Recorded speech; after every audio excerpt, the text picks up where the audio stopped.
54 parties, 32 équipes en classe 2A et 2B, dont 22 provenant de l'extérieur, 2 glaces et tout ça en 72 heures. Ah oui, plus de 25 bénévoles. Voici des chiffres assez impressionnants pour la 36e édition du tournoi Midget de Beauport. Connu à l'époque comme le tournoi des policiers, un dynamique comité a pris la relève depuis plusieurs années. Depuis sa création de l'événement, la crédibilité n'est plus à faire. Oui, effectivement, on a pris la relève des policiers qui s'occupaient du tournoi, fait que ça fait à peu près une douzaine d'années qu'on s'en occupe et ça va excessivement bien parce qu'on refuse d'année en année de 30 à 40 équipes depuis 3 ans, là, depuis qu'on est sur le 2 glaces ici. C'est un tournoi qui n'est pas seulement régional, comme on dit. Non, effectivement, on a une équipe du Nouveau-Brunswick cette année. L'année passée, on avait des équipes d'Ontario. Cette année, on n'a pas pu avoir d'équipe d'Ontario. Bien, ils nous ont demandé, mais il était comme trop tard. On avait déjà nos 32 équipes, là.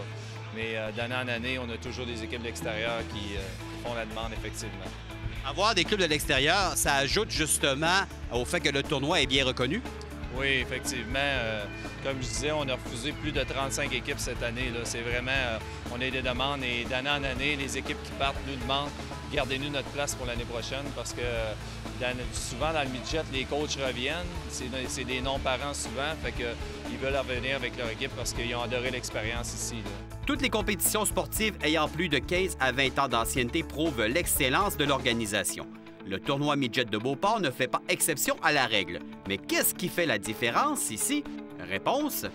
Bien, je pense qu'on essaie d'adapter vraiment les situations où on fait 4 poules de 4 équipes pour chaque classe, le midget 2B, le midget 2A.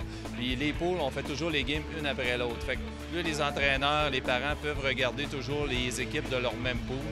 Et des fois, ça chevauche d'une glace à l'autre. Fait que les parents restent, fait qu'ils peuvent voir vraiment les équipes pour qui ils vont affronter le vendredi et le samedi pour ceux qui jouent un match le jeudi, là. Fait que vraiment, les parents, les entraîneurs et les organisations d'équipe adorent cette formule-là. Donc, c'est pas seulement 1 ou 2 matchs qu'on joue quand on vient ici? Non, c'est minimum 3 matchs. Tout le monde est assuré de 3 matchs et les demi-finales se font le dimanche matin et les finales le dimanche après-midi. Même si les besoins en nombre de bénévoles ont diminué, la présence de ces héros obscurs permet à des événements sportifs de se tenir. C'est sûr que sans eux, on n'aurait pas le succès qu'on a, là. Il y a des bénévoles qui sont là depuis 30 ans, depuis 35 ans. On est rendu à la 36e édition. Il y en a un bénévole là, qui est notre statisticien officiel qui est là depuis 36 ans. Là. Fait que c'est vraiment spécial, là. Mais effectivement, nos bénévoles reviennent d'année en année parce qu'on a vraiment une super équipe de bénévoles. Puis tout le monde aime venir travailler avec nous parce qu'il n'y a jamais d'animosité, pas de chicane, tout le monde s'entend bien, tout le monde a hâte à cette fin de semaine-là. C'est vraiment magnifique, là. Je pense que vous êtes un comité organisateur qui est redevant envers les bénévoles aussi. Oui, oui. Oui, on apprécie vraiment le travail qu'ils font. C'est sûr qu'on a toujours, on se fait toujours un petit souper après le tournoi pour remercier nos bénévoles parce que c'est quand même, c'est du bénévolat qu'ils font. Fait que, au moins, c'est la moindre des choses de leur offrir un repas après le tournoi où on se rencontre tout le monde et tout le monde vient. Finalement, comme mentionné précédemment, on retrouve 22 formations de l'extérieur de Québec. Avec plusieurs parents accompagnant leurs enfants, ceci confirme l'importance économique d'un tel tournoi. Oui, c'est sûr que il y a quand même 22 équipes dans des hôtels différents de la région.